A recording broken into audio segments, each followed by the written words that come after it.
Hello friends, I am Prem Elias, former head of the Department of English, Fatima Mother National College, Kollam, affiliated to the University of Kerala. Today, I am here to analyze a song or a poem by the great English Romantic poet Percy Bysshe Shelley. Shelley calls the poem a song to the men of England. Now, something about the poet. Percy Bysshe Shelley was born on 4th August 1792 at Field Palace, Sussex. His father was Timothy Shelley, a very wealthy member of the Parliament. Shelley had his education at Sion House and at Eton. At Eton, he was known as Mad Shelley. He was a very sensitive boy who hated discipline. He was a wild nature and erratic enthusiasm. After passing out of Eton, Shelley joined University College, Oxford, in 1810. But in the very next year, that is 1811, he was expelled from the university for writing and circulating a pamphlet called The Necessity of Atheism. Shelley went to live in London, and at the age of 19, he married Harriet Westbrook, a 16-year-old girl. Their married life was a failure. In 1814, he became acquainted with William Godwin, the revolutionary philosopher, the author of Political Justice, Enquiry Concerning Political Justice. Shelley fell in love with Godwin's daughter, Mary Godwin, and eloped with her to the continent. In 1816, Harriet Westbrook, his first wife, committed suicide. Later, Shelley and Mary got formally married. Mary Godwin became Mary Shelley. She authored the Gothic novel Frankenstein. The couple went to Italy, and Shelley spent the rest of his life in Italy. On 8th July 1822, while sailing in the Gulf of Spezzia, Shelley was drowned along with his friend Edward William. Shelley, the Romantic poet, is now remembered as an idealist and as the master of lyrical poetry. Matthew Arnold described him as a beautiful and ineffectual angel, bathing in the void his luminous wings in vain. Now, the poem or the song. A Song to the Men of England was occasioned by the Manchester Massacre or the Peterloo Massacre at St. Peter's Field, Manchester, on Monday, 16th August 1819. On this day, the cavalry charged into a crowd of 6,000 weavers, farmers, and other workers who had gathered there to demand parliamentary reforms. The Shelleys, Percy and Mary, were residing at or near Leghorn in Italy. When the news reached Shelley, it aroused in him violent emotions of indignation and sympathy. Shelley gave vent to his hatred of tyranny, oppression, and exploitation in A Song to the Men of England. Now we'll go to the poem. A Song to the Men of England. Men of England, Wherefore plough for the lords who lay low. Wherefore we with toil and care the rich robs your tyrants wear. Men of England, wherefore? Why? Why do you? For what reason do you plough for the lords who lay low, who cause you to be down, who put you down, the oppressors? So you are tilling the land for them, not for you. And he addresses the weavers also, the farmers and weavers. Wherefore we with toil and care, you work hard and care for the rich, not for your children. Wherefore we with toil and care the rich robs your tyrants wear. You weave excellent weavers. You weave rich clothes, but your tyrants are wearing those clothes, not you, not your children. Wherefore feed and clothe and save from cradle to the grave those ungrateful drones who drain your sweat, nay, drink your blood. Wherefore, why? That word is repeated. Wherefore, why? Why do you do that? Why do you feed? The farmers feed them, and the weavers clothe them, and they fight for the lots. So, wherefore feed, clothe, and save from cradle to the grave, from your birth to death, from the womb to the tomb, from dawn to dusk, you are toiling. See, every day from dawn to dusk you are toiling, and that too from birth to death.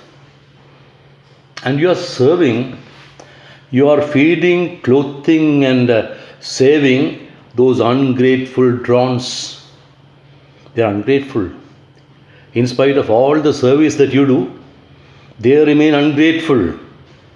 Ungrateful drones, drone male bees. In a beehive, there is a queen. There are the drones, the lazy male bees, and there are the workers. These are drones, exploiters. They don't work. They mate with the queen. They enjoy their life. And they exploit the workers. That's exactly what is happening in England now.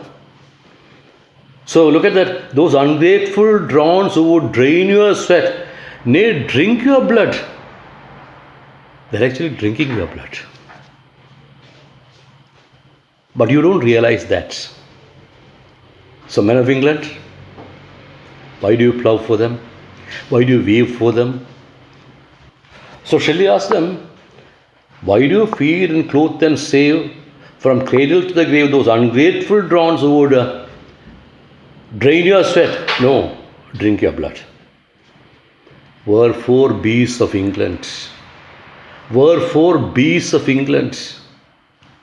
He calls them bees of England. Well, the working class, the proletariat, they are the bees of England. The drones are there, the exploiters are there. Now, why the bees of England? Why do you forge many a weapon, chain and scourge? Scourge is whip. So you are forging.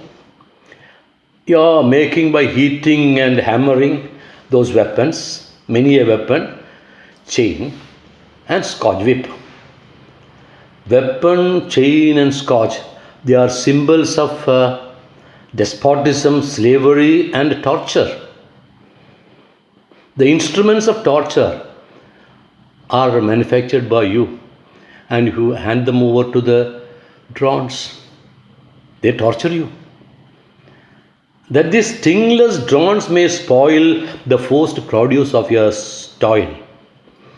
See, look at that. They are stingless. These lords, they don't have the power to strike. You are actually stronger than them, but you don't realize your strength.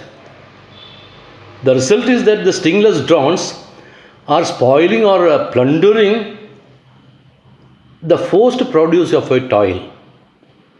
You are producing, and whatever you produce, that is produced under force, and that is being plundered by these stingless drones.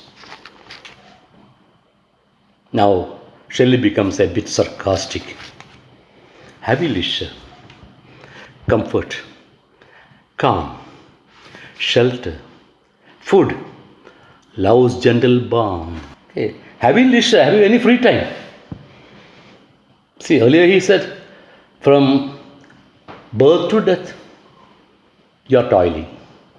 You have no time to rest. Have you leisure, comfort? They don't have even the necessities of life. The luxury is the monopoly of the rich. These people, these workers, poor workers, the farmers, weavers, they do not have any comfort. And they don't have any peace of mind also. Calm. Heavy leisure, comfort, calm, shelter. They don't have even shelter. Food, love's gentle balm. They don't get love in return. See, love is a gentle balm, a healing, soothing ointment. Love has a soothing effect, but you don't have leisure, comfort, calm, shelter, food, love's gentle balm. Or what is it you buy so dear with your pain and with your fear? Now, what is it you buy so dear at a high price? You are sacrificing everything. Your leisure, your comfort, your peace of mind, your shelter, your food. You sacrifice everything. What do you gain in return? You have to live in pain. You have to live in fear. The seed is sown, another reaps. The wealthy find, another keeps. The robes he weave, another wears. The arms he forge, another bears. Look at that. That's the present condition. The present condition is this. You are sowing the seeds, but that is reaped by others. You find wealth that is kept by others. Robes that you weave, the clothes that you weave, are worn by the rich.